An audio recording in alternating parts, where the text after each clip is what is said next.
Bem-vindos a Madi Brasil. E aí, galera, vamos com esse pré-jogo Atlético Clube Real Madrid amanhã em San Mamés, um jogo muito difícil. Esse jogo de quarta-feira às 9 horas aqui da Espanha, às 5 horas aí do Brasil, que o Real Madrid tem que ir com tudo, gente. Vamos comentar tudo sobre a coletiva de imprensa do Ancelotti, muita coisa para falar sobre isso. E também uma notícia que eu quero falar sobre a informação que trouxeram pra gente hoje de que a Arábia Saudita está interessada no Thibaut Courtois. Vamos falar tudo sobre isso, então vem comigo.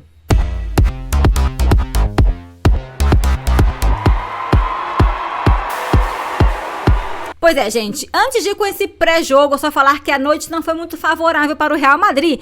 Já sabemos que o Barcelona ganhou de 1-5 contra o Mallorca, né? Mallorca, eu vi o primeiro tempo, meu Deus do céu, que time terrível, né? Por isso que o Barcelona deu esse show aí. Eu não vi o segundo tempo, por quê? Uma delas, porque o Barcelona já marcou o segundo gol, já não queria ver mais, e porque começou o jogo de basquete.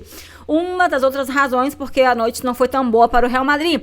Real Madrid de basquete perdeu contra o ASVEL Villeurbanne, 80-78, numa cesta aí no último segundo, né? Uma defesa que não foi boa do Real Madrid, uma decisão técnica do Chus Mateu que não foi boa, colocando aí o jovem Ndiaye para defender o Paris Lee.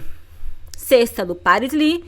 Mas, gente, a minha raiva é porque antes anularam, não deram uma cesta válida do Real Madrid, onde a gente teria ganhado de 78-80 provavelmente. Eles não deram a cesta, disseram que foi um bloqueio legal do jogador do ASVEL. Então, acabou. Foi isso, o Real Madrid perdeu e até hoje não está bem nessa Euroliga, né, gente? Então, é isso com o basquete e é isso com o Barcelona. E com mais razão, o Real Madrid tem que ir com tudo amanhã em San Mamés para ganhar e mostrar também, né, para o Barcelona, para todo mundo, quem é o líder, quem vai ser, eu espero, o líder da liga, tá, gente?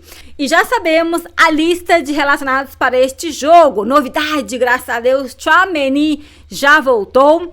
E também temos aí o goleiro que foi também relacionado do Castillo, o Sérgio Mestre. Também temos o Gonçalo, atacante, e Lourenço Aguado, também defesa, lateral direito, foi convocado com o time. Até mesmo o Rodra falou que o Real Madrid e o Ancelotti, né, viram no Lourenço Aguado o jogador que pode ajudar no time principal nessa lateral direita, né? E vamos falar, gente, então, já que falei do Ancelotti, dessa coletiva de imprensa do Ancelotti, muitas perguntas individuais dos jogadores, tá? Muitas perguntas sobre Kylian Mbappé, Bellingham, Ferland Mendy, Fran Garcia e tal. Quero começar já falando do Kylian Mbappé, porque perguntaram o que vai acontecer amanhã se tiver algum pênalti para o Real Madrid. Quem vai bater esse pênalti? Bellingham ou Kylian Mbappé? E ele fala, amanhã quem vai escolher a decisão vai ser entre eles mesmos. Quem tiver a melhor condições de bater o pênalti é quem vai bater o pênalti. Mas quem decide é Bellingham e Kylian Mbappé. Já confirmando que os dois vão jogar, né, gente? Então, também perguntaram 3 vezes sobre a situação do pênalti do Kylian Mbappé. E Ancelotti também falou várias vezes a mesma resposta, falando que vocês podem pensar que o Kylian deu a bola para o Bellingham chutar no último jogo porque falta alguma confiança no jogador. Mas o Ancelotti falou que ele vê isso como um ato de responsabilidade e um altruísmo de um jogador que tem um grande talento. Então ele acha isso muito importante, é muito estimável e de um grande valor, né, que ele coloca aí em cima, uma grande responsabilidade do Kylian Mbappé ter feito isso. Ancelotti aí tentando aí dar diminuir um pouco essa questão da falta de confiança do Kylian Mbappé, né? Então vamos ver o próximo pênalti, quem vai bater até o Vinícius voltar, né, gente? Sobre o Tchouaméni, perguntaram pra ele se ele está bem, qual posição ele jogaria. A gente quer saber, né, gente, se ele vai jogar como zagueiro ou se ele vai jogar como meio campista, já penso no lateral direita, né, gente? A questão é que ele falou que o Tchouaméni está bem, treinou bem, pode jogar já desde o início do jogo, amanhã, mas ele vai ver em qual posição ele vai colocar o Tchouaméni. Quando ele fala isso, eu já entendo que amanhã o Tchouaméni vai jogar como titular, né? Ancelotti falando isso, eu vou ver amanhã qual posição que eu vou colocar ele, porque ele já confia que o jogador pode mesmo, ele vai colocar o jogador. Ele fala que pode ser zagueiro ou meio campista, ele fala que a gente tem que estar só feliz pela volta dele, que não importa, tá?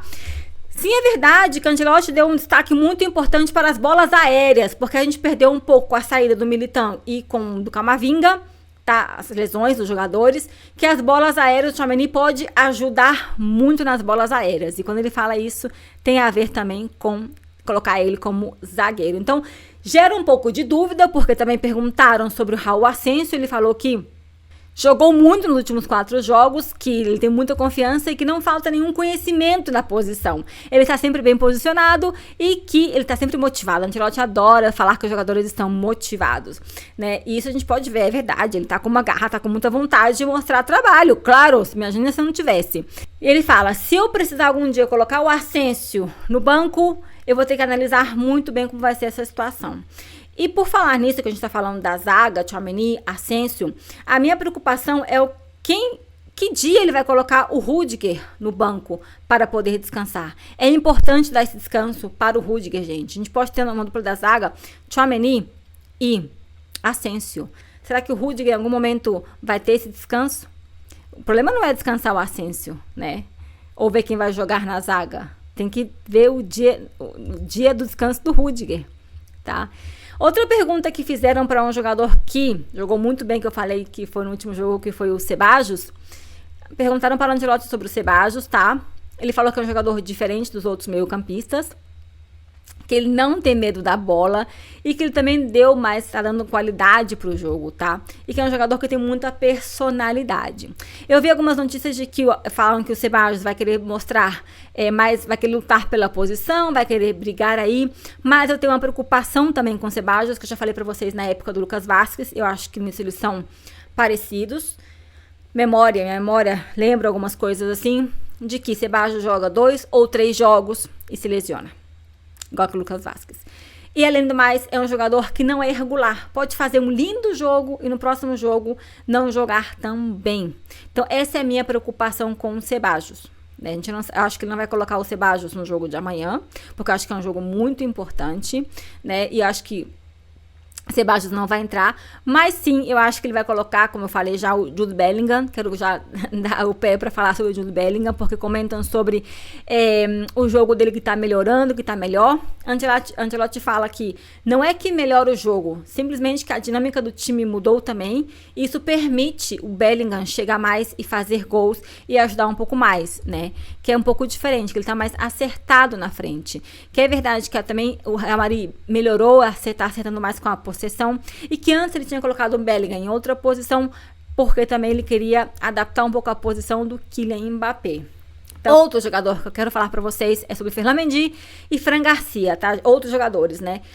Mas antes, perguntaram pro Ancelotti sobre o Botafogo. Antes ele viu a final da Libertadores, ele falou que sim, foi extraordinário, foi incrível. Ganharam o jogo do jeito que eles ganharam, com 1 a menos.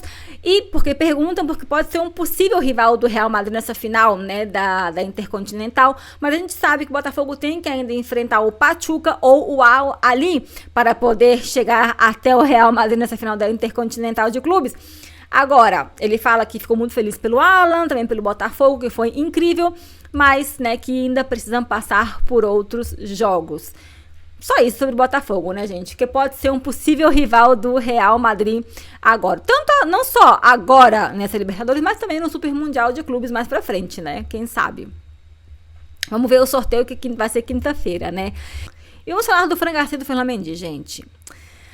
Perguntaram pro Ancelotti sobre por que o Fran Garcia está jogando, né, mais do que o Ferland Mendy. Ele fala que são decisões técnicas, que ele tem muita confiança no Ferland Mendy. Fran está muito bem e aporta muito a nível defensivo. Ele aproveitou a oportunidade que eu dei para ele. Vocês sabem que o Ferland Mendy é um dos meus queridinhos, tá? Mesmo, claro, eu tenho que falar que ele não está jogando bem essa temporada, mas eu acho que a gente tem um problema na lateral esquerda do Real Madrid. O problema que o Real Madrid tem hoje em dia nem é tanto que o Ferland Mendy esteja jogando mal.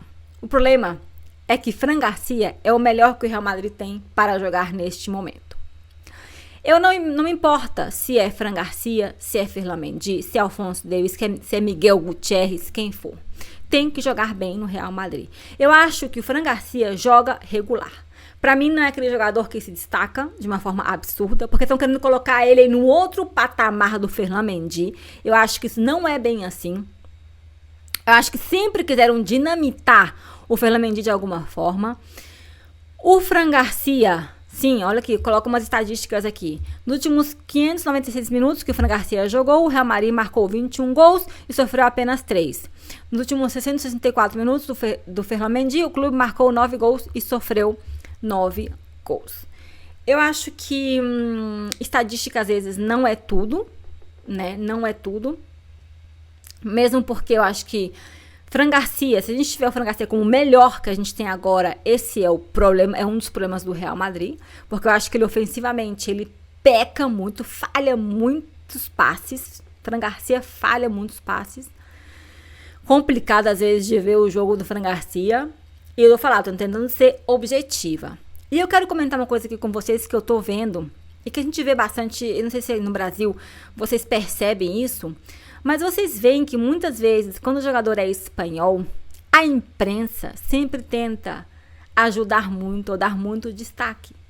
É assim com o Lucas Vázquez, é assim com o Nacho, foi assim com o Rossello, foi assim, que mais na época do Sérgio Ramos. Vocês podem ver que quando tem um jogador espanhol disputando alguma posição com qualquer outro jogador de outra nacionalidade do time, a imprensa sempre tenta defender. Tá? É uma coisa que se comentava aqui na Espanha. E eu tô voltando a ver isso com o Fran Garcia. Por quê, gente? Minha preocupação é porque, como volto a repetir, o Fran Garcia não é um Marcelo, não é um Roberto Carlos. Ferland Mendy está jogando mal? Está. Mas o pior é a gente confiar tudo que a gente tem que confiar num Fran Garcia. Que pode fazer um ótimo jogo contra um rival importante? Pode. Mas o Rodra mesmo, do relevo, que dá essas estatísticas, ele fala que o Ancelotti confia no Ferland Mendy, ele é o jogador titular e poderia entrar em campo amanhã, né, como lateral esquerdo do Real Madrid. O que vocês acham do que eu tô falando? Se vocês acham que é assim mesmo, se eu tô um pouco exagerando. Mas é o que a gente tem, né, gente? Ou Fran Garcia ou Ferland Mendy. Se Ferland Mendy não está bem, então Fran Garcia tem que jogar. E Fran Garcia está fazendo um trabalho bom, sim, mas não acho excelente como querem mostrar aí ou fazer aparentar de que é um trabalho que é excelente. Porque em alguns minutos e tal, jogou um pouco melhor. Tem que ver, gente. Não é só o Fran Garcia. O Fran Garcia não joga sozinho na lateral esquerda. O Fran Garcia joga com todo um time, com toda uma defesa, com todo um ataque, com todo o meio de campo. Então a gente não pode falar isso, que Fran Garcia, num momento determinado, né? A gente não pode falar que o jogador fez isso sozinho. E antes de ir com a notícia do Courtois, porque eu já falei muito, tenho que falar da possível escalação do Real Madrid, porque eu já falei jogadores que podem jogar. Eu acho que vai ser o Courtois como goleiro, Rüdiger e Asensio na defesa, mas fica aí a minha dúvida como a dupla da zaga. Lucas Vázquez e Ferland Mendy serão os laterais de amanhã. No meio de campo teremos Valverde, Modric e Bellingham.